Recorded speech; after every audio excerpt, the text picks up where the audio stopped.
That's wrong for y'all to be sponsoring this madness. And Tabitha, so we were dealing with some people in New Orleans concerning this piece, and they were like, it's not just it's the musicians in New Orleans, the stage musicians and the people who work that, they were pissed too, because this is an entire pretty much a hip-hop piece, and that's how they make their money, off concerts and things coming in where they can play instruments, where they can help set up. But they didn't need none of that because it was all hip-hop, no instrumentation, none of that needed at this particular concert, at this series of concerts at which people spent a bunch of money to go to. Yeah, it's deep. I'm looking at, because I've seen some of the visuals that people have been putting on social media of some of these concerts and what's in the background, and while they're performing, it's like the subliminal seduction is deep. And so yeah, we gotta, there's a lot that we have to work on. And one of the things that I thought, I was thinking about a speech that Malcolm X gave, and he was talking about how black people were being portrayed in these movies in the turn of the century, on how they had us with our eyes all bucked out, and the watermelon baby, where they had us running after a truck and the watermelon falls, and then all these black little kids run and try to eat the water.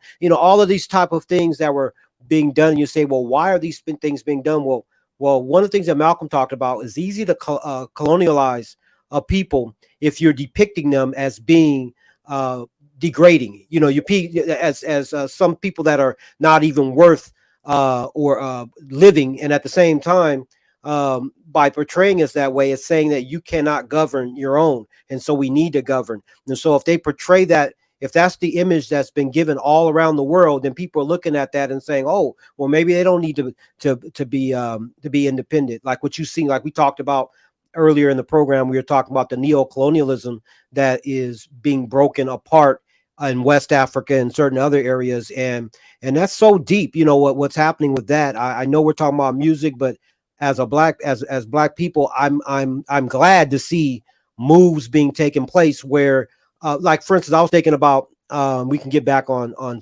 topic, but when we're talking about Niger, and I was looking at the fact that I saw a couple programs that said Niger is 85% of Niger is in the dark. There's no electricity. However, uranium is what we use in order to light up a city, and all of that's going to France.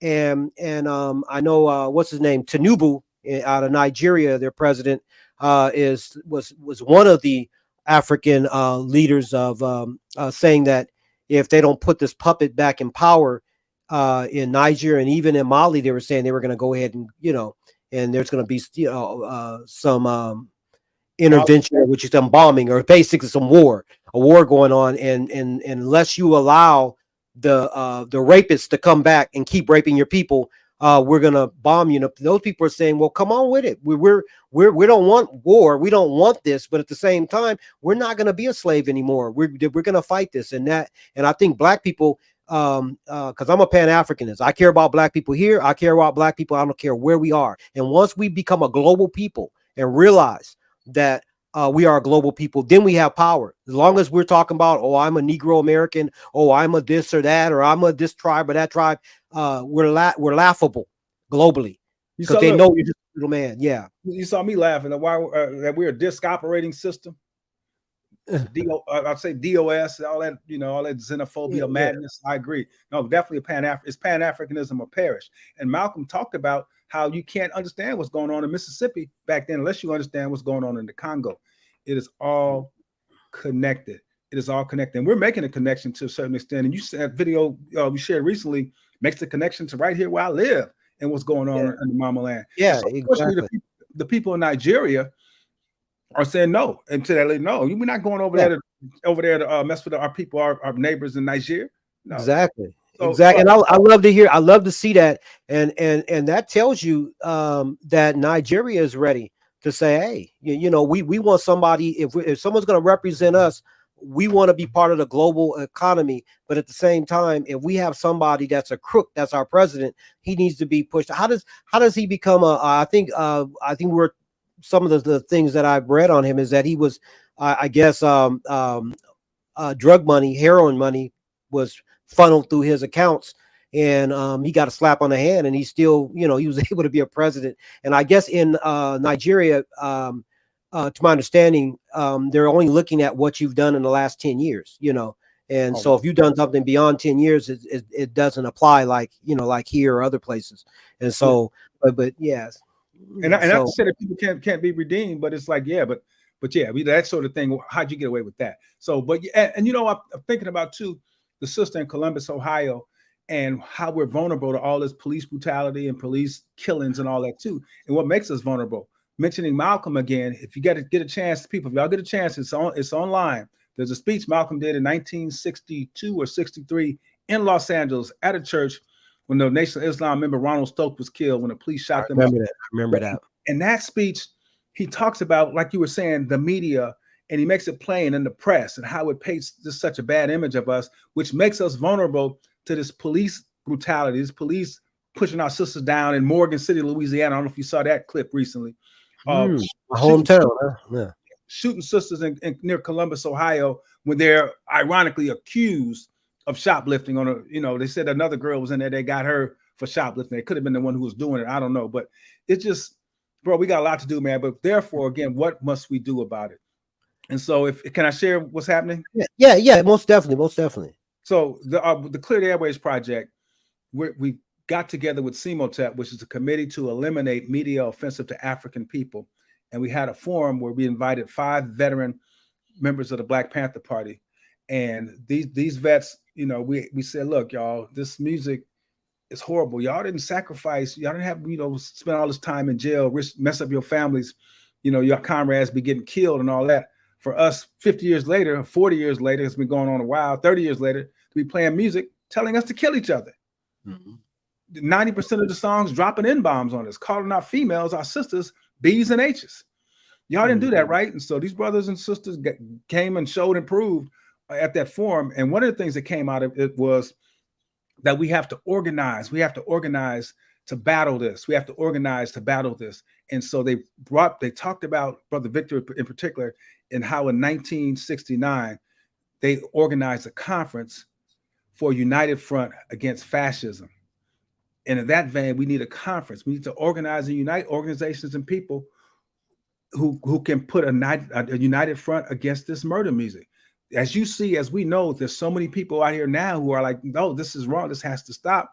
Tired of it. And so let's organize them. And so at the end of September 30th, weekend 30th, and October 1st, we're building a united front against murder music. We'll be in Atlanta and we'll be sharing more details with the people. But if y'all for this crap or got any love for it or whatever, or just making music, stay away from us. We ain't trying. Y'all don't need to be there. Go do that somewhere else. There's enough people doing that.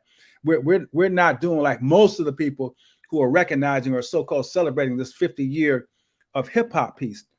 Nah, I mean, 90% of the music drops N-bombs on us. Tells us, calls out women, B's and H's, tells us to take each other's life. And we should be celebrating that. It's serious. No, Yeah. Put a stop to it. Yeah, I'm glad. Like I said, I know you guys have been on this for a minute. And anytime I get the opportunity to speak on it, and especially I'm as a teacher, I try to get people like you've came through my classroom, and what was so interesting is the reason why I keep loving to have you come as a guest, because I remember one of the first times you spoke to my class was probably about maybe 5 or 6 years ago. Maybe 5 years ago, you had came and you were singing a rap song, and my students, you had them sing it with you, and then all of a sudden you stopped on the dime, and then they repeated the end of it, and it says something about "I'll shoot your whole family," and I was like, "What?" What's and I'm like, "What?" And even as I say, even some of my students that someone would consider nerds, they was in their heads too. So it just shows you how deep this is getting into our community as far as putting that stuff in our heads. It's deep. So I'm glad you're doing it now. I know one of the things that people always say is that you talk about the negative music, but what is the alternative? What is the alternative to the negative music? If we take something away, we got to give something back, right? So what can we do about that? That you're right. That question gets asked a lot, and we said that the alternative is already here. Just for instance, what we do, we've been doing a conscious hip hop show for 24 years, where we play artists like Black Star, Dead Prez, Big Crit, Young Con, the Don, Ciroc, Rhapsody, and so many others. And I should have even stopped KRS-One, Chuck D, Rakim, De La Soul, and and a lot of these brand Nubian, but a lot of these rappers still they be dropping in bombs, so they still need to be checked. D1, but we play a lot of the conscious, uplifting Lauryn Hill rap music that uplifts the people, and we comment, and we got to give them love because they know in this climate, the roots, that most likely because they're being censored. Like people say, we call for the censoring of music, but Bob Law, one of our elder comrades, talks about it's them. If it's not talking about ignorant materialism, being a drug addict or alcoholic, if it's not talking about dropping in bombs or calling your sisters B's or H's and encouraging them to be harlots or shooting and killing people, they don't play it. That's what they don't play. They censor the music. And we got to understand, like in Chicago, the radio stations that target the young African masses are owned by Europeans. The radio stations in New York that target the African masses are owned by Europeans. And again, we're not letting Radio 1 off the hook because they do the same thing in Indianapolis, and I think they may be in DC and other cities. Radio 1 is playing that poison. But the majority of these stations that play that poison are stations owned by European conglomerates, pushing that on the African masses. And that's why we got to get, another reason why we got to get control back of our culture. Right now, they got control of our culture, and they're using it as a weapon against us. And how can we listen to the station? It's on Fridays, right? Is it every Friday? Yeah, that you do it, or every Friday is the weekly wrap up. We do conscious hip hop and classic funk. And now are you able to give it to me now and give me so I can put it in the screen here? What is it's on the I can reach it on the internet? Is that pretty much on the internet? It's WGVE in Gary. It's Gary's Voice of Education, WGVE. Okay. And now we're being heard on a Revolutionary Sankofa Radio out of Birmingham with our good brother Anthony Muhammad too. So say for instance, if someone's going to go on, say if they go online, what's the best way to get there? If we were gonna, I see WGBE. Would I just be able to pull that up, or would it show? W is WGV, V as in voice. WGVE. Okay. Yeah, I see a chat. You should chat. Maybe are you able to type it in there?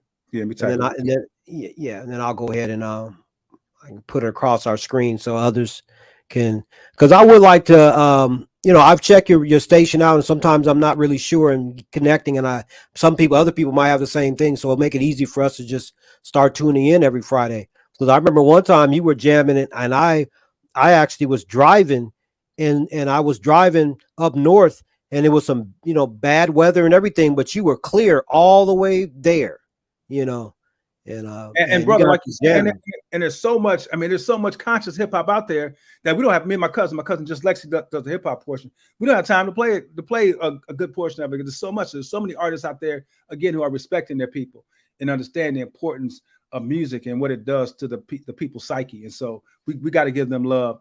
And then after that, we go back to the classic funk. And it, like I said, we're able to mellow it out now. So it's we just love it on Friday nights to be able to do that and bring that to the people. Okay. I just share it right now. So again, it's every Friday night. It's the weekly. Did you? Oh, you did? I don't see it in my I see it up there. Okay, so let me do this. And we're also we just started working with Sankofa Revolutionary Radio again, brother Anthony Muhammad. That's out of Birmingham, Alabama. I'm not sure what times they're going to be airing the show, but they're going to be playing it too. And we had been on Radio Justice and also Malcolm X Radio with our sister Afia and Wangaza, SNCC veteran out of Greenville, South Carolina, too. We've been on with her. We need to get back with her, too.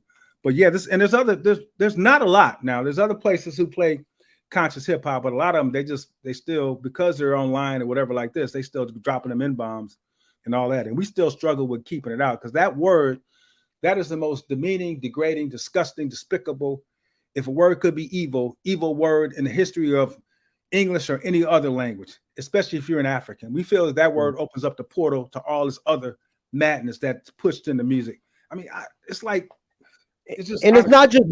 just music, but I noticed that comedians have to say it like 20 times on the stage, and you don't even have to. If I started thinking about the in the movie Malcolm movie when the character that played the brother in jail, Malcolm kept cursing, and he said the person that curses is someone who doesn't have the words to say, and it's like that's the same thing when using in this in it. It's like I see some comedians their whole stand up. They gotta say it's like it's standard. I gotta in this, in that, in it, and then it be doing this, and then the ends be doing that, and they can't. That shows your lack of creativity. If you can't make nobody laugh, just the same thing. If you can't make nobody laugh without cursing, it's too the same situation. Yeah, that shows your lack of talent. And athletes, you see these podcasts, and in the game, but if they mess around and say KIKE or say anything derogatory about any other group of people, they're going to be like we said. The example we gave earlier with the baby, they'll be canceled. They'll be checked. If they say spaz, they're checked. But however, you can drop in bombs on us, with impunity, and it has to stop. And when we do it to ourselves, it's worse than them doing. It's self-hate. It's self-hate, and self-hate is worse than that other hate, man. So it's a lot. We got a lot of work to do, brother. But people are waking up, and again, we gotta put an end to this. Well, I'm gonna most definitely not only check out your radio station, which is right here. I encourage everybody else to go ahead and do the same thing. And what you got out there showing us? Okay, the psychology of self hatred and self defeat by is that Amos N. Wilson? Yes, indeed. Yes. Oh yeah, that brother was deep. He had to add another book called The Psychological Development of a Black Child that has a lot of good information. So most definitely check him out, and then I'll most definitely check out you Clear the Airways project and what you're doing. Because we have to do it. Who stole the soul? The weaponization of hip hop, and who wrote that one? That's brother Bernard Creamer. That's my comrade. He's part of the. Okay, cool. And you can pick that up like Amazon or you got to connect with Blackout. I'm sorry, but I didn't plan on doing this. These books are right next to me, so this is Black. No, that's good. That's good. We need knowledge because we have to arm ourselves with knowledge. We gotta do that. This is crazy. This is a crazy book here too, brother Paul Porter, who remember used to be on BET, El Capitan. And something else I want to touch on before we end the show. Another issue that's really been that's coming out again. I remember about probably I want to say about maybe a decade ago or a little less than that. There was a lot of YouTubers putting out information that was saying that Black people aren't from Africa, that we were already here, and all of this stuff. Now I know there were Africans that were already here as well as the Caribbean and other. I mean, I'm not going to fight that. There were Africans already there, but the transatlantic slave trade did exist. And what I'm getting now is there's a lot of now if certain European podcasts, they're going to lie and do things anyway. But when Black people start repeating some of this madness, that's what really bothers me. I got into an argument the other day with a brother, and I became a fool because my mother told me it takes a fool to argue with a fool. So I shouldn't even been in the argument, right? And so he was saying that Black people didn't really build the pyramids and all of these things. And I started to think about something. I started thinking about one of my college instructors, Dr. Armin Raw. And I remember one of his classes, he was saying, he was talking about, why is it that when you go to Japan and you see a large monument, you say, wow, look what those Japanese people did. Then you go to China and you see this big monument and you say, wow, look what the Chinese people did. And then you go to India and you see the Taj Mahal or whatever, it's this big monument, say, oh, look what those Indian people did. And then when you go to Africa, you say, wow, look at those big pyramids. Those Martians from outer space must have came and built that for them. You know what I'm saying? And that is what's happening again. You got these people saying some Martians came, and people don't realize how degrading, how insulting that is to us as a people.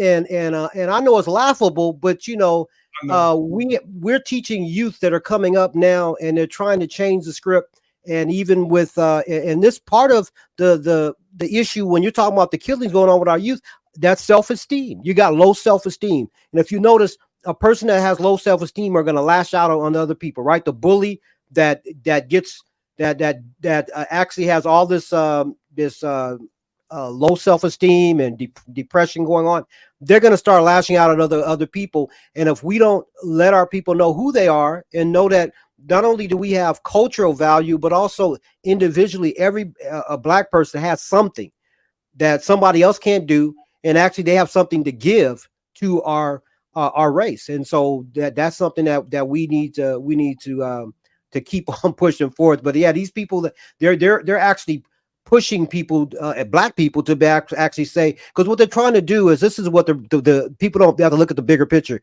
What they're trying to get you to see is, oh, black people have nothing to do with those pyramids, because obviously in order to build a pyramid, you need to know algebra and geometry and trigonometry. And if black people are the ones who built that, that means that we started algebra, geometry, trigonometry, calculus, et cetera, et cetera, et cetera. And so that's what it's saying. But so we denounce that, or we say, oh, we're a different people. Those are a different people, and they're not us. Then then you're not going to put yourself in that. And at the same time, the 150 inventions here in America, that in itself should tell you who you are. Yes, yes. Yeah. Yeah, shout out Tony Broder, with his Now Valley Civilization. Shout out Renoko Rashidi, Yeah, who dealt with all that, and also had to deal with this issue of supposedly the masses of us already being here. But this is coming from the minds of Negroes who also, or I should say, confused Africans who also don't even want to think that they're Africans, or just being so embarrassed by the struggles that we had, or the issues that we had to deal with after being kidnapped and brought over here. No, it's the reality. And so it's something that's a reality. And if we don't deal with it or take it away, it can happen again. And it's happening again with this prison industrial complex. But brother, there's so much more, man. Also shout out Professor Amin Ra. Yeah, I mean, he's on every Monday and Wednesday on the Community Education Network. Okay, cool. Still out there pushing that information on the CEN network, man. And so, yeah, bro. And I will say, and about Amin Ra, I started thinking about when I was at Cal State Long Beach, and I remember I had just came to his classroom, and I had my drippy Jerry curl. Amin Ra, he did, I had one of them. I had the shag, the shag Jerry curl, and he didn't turn me away. And when I walked in, I'm gonna just show you. I walked in and I looked around, and these were conscious brothers and sisters. They were in there, had they had the afros, they had the culture, they were serious. And then a couple of them started smirking and laughing a little bit. And just to show you how lost I was, I said, they mad because they ain't got a curl like mine. You had the Fred oil? Well, yeah, no, I didn't do that. I saw people's hair turning red and all of that. Nah, but yeah, I had that messy curl, and I think that's really why a lot of us are bald headed now after all the chemicals on the head. But yeah, but he gave me some consciousness, so I appreciate him, and also Ashwa Kwesi. And remember, Khalid Muhammad used to come through and drop us, and then Minister Farrakhan used to come in and drop us. All of them powerful people were coming through, and I am, you could say, a combination of all these people. All the things they left, and then reading George G.M. James information in reference to the stolen legacy, and the Afrocentric 80s, because that's when John Henry Clark and all that stuff, we were just, and it morphed over into hip hop. That was part of the golden age, and some of those artists, Kool Moe Dee, the King's Son, the Poor Righteous Teachers, again, we mentioned KRS-One and BDP, and all. I mean, it was just a barrage, brand new being of that in the music. And I think that they saw this, and people talk about the secret meeting, which they probably had. They said, no, we can't have this. We got to do something about this. So they downplayed Kool Moe Dee and Knowledge is King, and they pushed up LL Cool J, and such got a big old butt. Exactly. Or on this, what she said, he had one song about her suckling on a lollipop and all this other stuff on the corner, sucking on a lollipop, and yeah, when Kool Moe Dee was pushing some seriousness, that's why I always like Kool Moe Dee. He's always been. And one last thing I want to say before I know we got to get out of here, closing into the hour mark. But one of the things that I wanted to touch on is, and this is has a lot to do with education, is that if you have some of these books that you talked about, hold on to them. So many of our books are disappearing, and what they're doing is, like, for instance, there was one book, and I can't reach. It's in a little bit. Oh, it's away from here. It's okay. The one you got is The Psychopathic Racial Personality and Other Essays. Yeah, by Bobby Wright. Yeah, that's a serious book. Another one you got. What you got there? Let me see. Fade to Black. Yeah. To the passing of A Great Race. Oh, Kidi Obiawadu, one of my comrades. We used to do the African Culture Center Long Beach together for many, many years. And that's one of the brothers. Another brother I know is Cedric Emery, Dr. Cedric Emery, either him or Kidi Obiawadu. I can say, let's do a presentation. And he's got the knowledge, and we should do presentation together. Bam. One day we could say, oh, we're going to talk about this subject. And those are brothers that just got the, they come with it. Yeah. So it's good to see that. But keep those books. Those books are so unique. And also there was a little handbook I had. It's not in front of me right now, but it was called it was African American inventions, and it's actually written by a brother named Littleton. And this book was probably about, I want to say, when it was new, it was probably about maybe $4 or $5. This book went to $900 last year. Woo. 900. And what's so interesting, it went back down to like a few dollars about maybe 3 or 4 months ago, and I picked up a few of them. But yeah, they went to $900. But why would they put the price on Black inventions on particular books? Because if you put a high price on them, people are going to collect them and going to take them out of circulation. This is what's happening to a lot of our books. So I just say this: if anything, hold on to your books. I see so many people saying, "Oh, you want these books? Giving the books away? Give them to me. I'll use them. I'll share them with my students." But we need that. Unity and Struggle is that Amilcar Gabral? Yes. Amilcar. A lot with culture in his book and his writings, and we're coming up on this. What is this anniversary? The 60th anniversary when 50th anniversary when he was taken away from us. We come up on the a significant anniversary of his birth on September 12th. So just a bad revolutionary brother out of West Africa too. So we're gonna most definitely have to do. Hey, brother, I appreciate you coming. I appreciate you taking your time out, brother Kwabena Razuli. Appreciate you coming here, and we're gonna most definitely read the books that you gave us. We're gonna make sure that we tune in to Clear the Airwaves project. We're gonna make sure that we check out your radio station that you can actually see right up underneath us right now. Every Friday, what is it your time? You're in the Indiana, Chicago area, so yes, Central Time. You do 2 hours ahead of LA. Yeah. Okay. So what time it come on? It's called the weekly wrap up: conscious hip hop and classic funk. Okay, and what time does it come on? 6 o'clock to midnight, Central 6 o'clock. Time. Okay, so that'll be like 4 o'clock our time if it's 6 o'clock your time. So 4 o'clock. Okay, got you. Up until about 10, 4 to 10 on the Pacific Coast, and then it'll be 6 to 12. I guess other places, probably on the East Coast, they might be a little. They're about 3 hours up from us, so gotta assess it. Now, all right, brother. Well, I appreciate the you coming on the show, and we most definitely, I think this will be some information that a lot of us can use. And so don't be a stranger. Come on back and stay strong, brother. And I'll most definitely be reaching out to you. Appreciate you having us, brother. All right. One love, brother. One love. All right.